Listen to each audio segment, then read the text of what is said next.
नमस्कार दोस्तों, मैं निशा गौर आपका लावे चैनल पे स्वागत करती हूँ।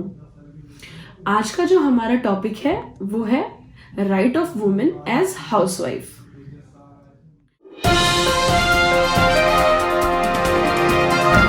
तो हम सबसे पहले ये बात कर लेते हैं कि value of wife working as housewife is no less than office going persons. तो इसमें सबसे पहले दोस्तों ये जानते हैं कि जो पर्सन ऑफिस जाते हैं उनको एक अलग रिकॉग्निशन, एक अलग सैलरी, रेम्यूनरेशन, एक समाज में इज्जत मिलती है। और वही काम जो महिलाएं करती हैं पूरा दिन, उनको कोई रिकॉग्निशन, कोई रेम्यूनरेशन या कोई भी समाज में इज्जत नहीं मिलती है। तो ये बहुत ही महत्वपूर्ण पॉइंट है आज के टॉपिक में। देखिए, जिस तरह से एक वुमेन सुबह उसकी रोजमर्रा की जिंदगी क्या है, जैसे वो सुबह उठती है, खाना पकाती है, तो एक कुक का काम करती है। फिर उसके बाद वो बच्चों को तैयार करती है और स्कूल लेके जाती है ड्राइव करके, तो वो एक ड्राइवर का काम करती है। फिर घर आती है और एल्डरली पीपल की सेवा करती है, तो एक नर्स का काम करती है। फिर जाती है, बच्चों को लेके आती है, फिर घर में बैठ के पढ़ाती है, तो वो एक ट्यूटर का काम करती है। उसके बाद वो सारे हाउस होल्ड वर्क को देखती है, सुपरवाइज करती है, तो एक मेड का काम करती है। और फिर उसके बाद वो सारे घर के एक्सपेंसेस देखती है, मनी सेव करती है, तो एक अकाउंटेंट का काम करती है। तो ये सारी भूमिकाएं निभाने के बाद भी एक औरत थैंकलेस जॉब करती है और उसको कोई रिकॉग्निशन नहीं मिलती, और इसको बड़े ही ऑफनली और सरकास्टिक वे में बोला जाता है लेबर ऑफ लव, जो कि दोस्तों बहुत ही दुर्भाग्यपूर्ण है। इन सभी चीजों से ये माना जाता है कि ये तो एक औरत की जिम्मेदारी है, ये तो उसकी ड्यूटी है, इसमें कुछ वो नया नहीं कर रही है। और एक सर्वे के हिसाब से ये देखा गया है कि एक औरत औसतन 299 मिनट्स एक दिन में काम करती है, जिसका मतलब है 5 घंटे, जो कि अनपेड होता है। Homemaker contribute in the development of the household and by this development of the economy at large।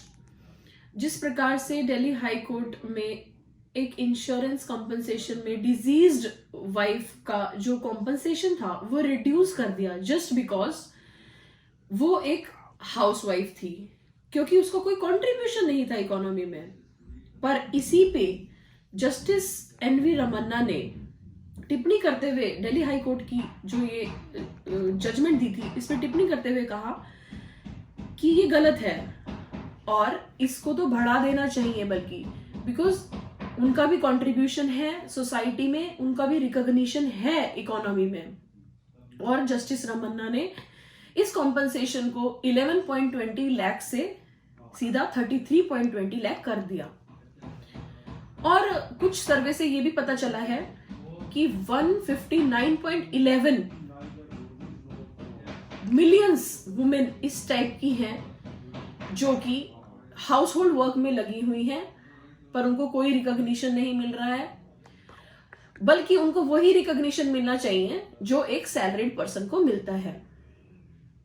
अब सवाल बहुत ही इंपॉर्टेंट ये उठता है कि आखिरकार इन हाउस होल्ड वर्कर्स को सैलरी दे कौन? तो जिस तरह से वेनेजुएला गवर्नमेंट अपने हाउस होल्ड वर्कर्स को सैलरी प्रोवाइड करती है, जिस तरह से 80% ऑफ मिनिमम वेजेस वो अपने वर्कर्स को देती है, उसी तरह से भारत को इस टाइप का कुछ नियम लेके आना चाहिए।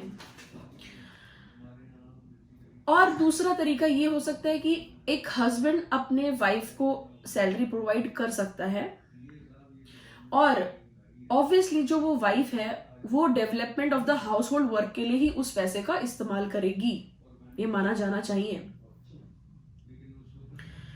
अगर हम अपने करंट टैक्स को देखें तो जो स्पाउस को दिया जाने वाला मनी होता है वो टैक्स फ्री होता है, और अगर वही पैसा, वही मनी हम इन्वेस्ट करते हैं, तो वो जो इन्वेस्टमेंट होगी वो इनकम में क्लब करके टैक्सेबल हो जाएगी अंडर सेक्शन 16,